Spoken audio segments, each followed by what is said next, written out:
عزیزو، جب تک اہل بیت کے اصول ہم نہیں اپناتے، اصول حسین یہ ہے کونوا للظالم خصما وللمظلوم عونا، وہ قومیں کبھی ترقی نہیں کرتیں جن قوموں میں ظلم کے خلاف آواز اٹھانے کی ہمت نہیں ہوتی۔ فرمایا معاشرے ظلم سے نہیں چلتے، کفر سے چل سکتے ہیں۔ امیر المومنین فرماتے ہیں ظلم سے کبھی معاشرہ نہیں چلتا۔ اپنے حق کے لیے آواز اٹھایا کرو، کبھی بھی ظالم کے سامنے جھکا نہ کرو۔ دوسری صفت فرمایا مظلوم کی ہمیشہ حمایت کیا کرو۔ یہ نہ دیکھا کرو کہ مظلوم تیری قوم والا ہے، تیری ذات و جات والا ہے، یہ بھی نہ دیکھا کرو مسلمان ہے کہ نہیں ہے۔ امیر المومنین فرماتے ہیں اگر مسلمان نہیں بھی ہے، انسانیت میں تو تیرا بھائی ہے۔ یہ جذبہ انسانیت اہل بیت نے پیدا کیا، اور تبھی کربلا میں امام حسین بچوں کو لے کر گئے تاکہ اپنے ظالم کے چہرے سے نقاب اتاریں۔ جب علی اصغر کو مارنے لگے تو امام نے یہی فرمایا کہ اگر دشمنی حسین سے ہوتی کبھی تم اس بچے کو تیر نہ مارتے۔ تو یزید میں نے انسانیت کو دکھا دیا کہ دشمنی حسین سے نہیں ہے، یزید انسانیت کا دشمن ہے جو بچوں پہ رحم نہ کرے۔ حالانکہ اسلام کے قوانین اتنے سخت ہے کہ جنگوں میں کسی پہ پانی بند نہ کرو، کسی کے درخت نہ جلاؤ، کسی کی کھیتیں نہ جلاؤ، جو میدان کو چھوڑ کے بھاگ جائے اس کو پیچھے سے وار نہ کرو، جو زخمی ہو جائے اسے قتل نہ کرو،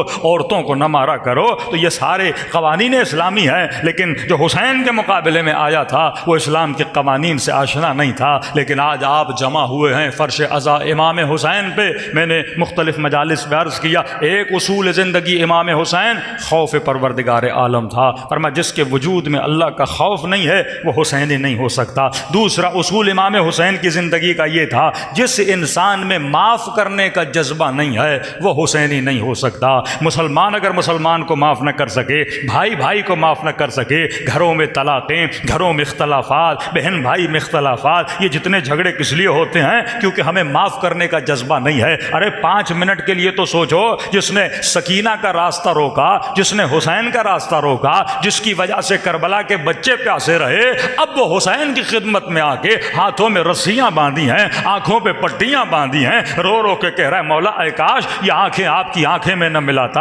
اے کاش ان ہاتھوں سے آپ کے گھوڑے کو نہ روکتا، اے کاش میرے ہاتھ کٹ جاتے، اے کاش میں اندھا ہو جاتا، میں حسین کے مقابلے میں نہ آتا۔ امام نے کہا کوئی بات نہیں، اے ہور اگر تو معافی مانگنے کے لیے آیا ہے تو میں بھی رسول کا نواسا حسین ہوں، میرے اندر بھی معاف کرنے کا جذبہ ہے۔ اگر وہاں رہتا تو دنیا لعنت بھیجتی رہتی، لیکن جب حسین کے لشکر میں آیا تا قیامت ہور پہ اللہ کی رحمت برستی رہے گی۔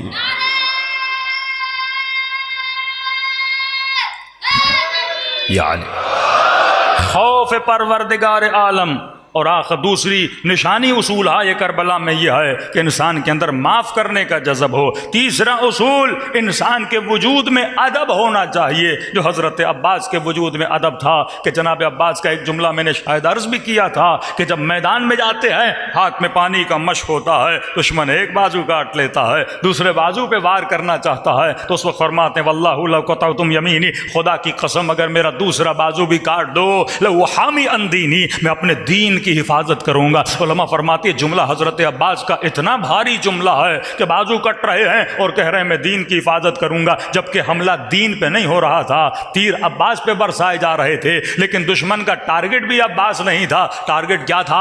وہ مشق جو حضرت عباس کے پاس تھا۔ یعنی سارا حملہ کیا جا رہا ہے، پانی اس ہاتھ میں لیتے ہیں بازو کاٹ دیتے ہیں، دوسرے ہاتھ میں لیتے ہیں بازو کاٹ دیتے ہیں، دانتوں سے پانی کے مشق کو جکڑ لیتے ہیں، پھر دشمن آنکھ پہ تیر مار دیتا ہے، تب بھی عباس نہیں رکتے اور پھر آگے بڑھتے ہیں، لیکن آخر میں جب تیر پانی کے مشق کو لگتا ہے تو گویا ہمت عباس ٹوٹ جاتی ہے، اور یہ جملہ کہ مجھے مار بھی دو میں اپنے دین کی حفاظت کروں گا۔ کسی نے کہا کربلا میں یہ کون سا دین تھا جس کی حفاظت کی باتیں عباس کر رہے ہیں؟ نہ نماز کی بات ہے، نہ روزے کی بات ہے، نہ حج کا مسئلہ ہے، ارے عباس تو پانی کا مشق لے کر جا رہے ہیں، یہ کیوں کہہ رہے ہیں میں دین کی حفاظت کروں گا؟ تو فرمایا عباس کے لیے دین پانی کا مشق تھا اور مشق کی حفاظت کرنا تھا۔ ارے پانی کا مشق دین کیسے بنا؟ فرمایا پانی کا مشق دین نہیں تھا، کیونکہ حسین نے کہا تھا کہ پانی لانا ہے تو حکم امام عباس کے لیے دین کا مقام رکھتا ہے۔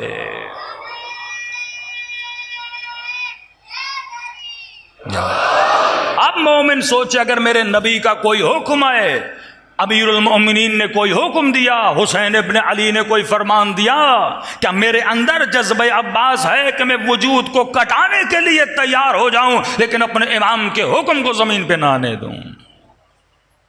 یہ جوان سوچے کہ تیرے امیر المؤمنین کا جو فرمان ہے، نگاہوں کو گناہ سے بچا، زبان کو غیبت سے بچا، کانوں کو لہو و لعب کی آوازوں سے بچا، بدن کو نامحرم سے بچا، اب یہ حکم امام ہے، کیا تیرے اندر عباس کا حوصلہ ہے کہ تو راہ خدا میں سب کچھ قربان کرے لیکن اپنے امام کے حکم کو زمین پہ نہ آنے دے؟ تو کربلا ادب کا نام ہے، کربلا تعمیل حکم امام کا نام ہے، کربلا اپنے امام زمانہ کی معرفت رکھنے کا نام ہے، کربلا اپنے بچوں کو قربان کرنے کا نام ہے، کربلا مودت کا نام ہے۔ کہ کسی نے کہا کہ مجھے سمجھ نہیں آتی، یہ اکبر کی ماں، یہ قاسم کی ماں، یہ علی اصغر کی ماں، ارے مائیں تو بچوں سے پیار کرتی ہیں لیکن کربلا کا جذبہ بڑا عجیب ہے۔ شب عاشور ہر ماں دعا کر رہی ہے، پروردگارا اپنے بچوں کو بٹھا بٹھا کے رو رو کے وصیتیں کر رہی ہے، کل میرے لال ایسے لڑنا، کہیں کوئی مجھے تانا نہ دے کہ تیرا بچہ نہ لڑا، یہ ماں کے دودھ کا اثر ہے۔ ارے ام فروا قاسم کو کیا کہہ رہی ہے؟ 14 سال کا قاسم ہے، مائیں تو بچوں سے پیار کرتی ہیں، ماں کہتی ہے اے خدا میری زندگی جاتی ہے تو چلی جائے لیکن میرا لال بچ جائے۔ یہ کیسی ماں ہے جو کہہ رہی ہے میرے لال کل کربلا کے میدان میں جانا، مجھے شرمندہ نہ کرنا، ایسے لڑنا جیسے تیرے بابا حسن لڑا کرتے تھے۔ ارے علی اصغر کی ماں جھولے کے کنارے پہ بیٹھ کے رو رہی ہے، علی اصغر میرا بیٹا بڑا ہوتا تو حسین کے لیے جنگ لڑتا، ارے تو بیٹا اتنا چھوٹا ہے تلوار بھی نہیں اٹھا سکتا۔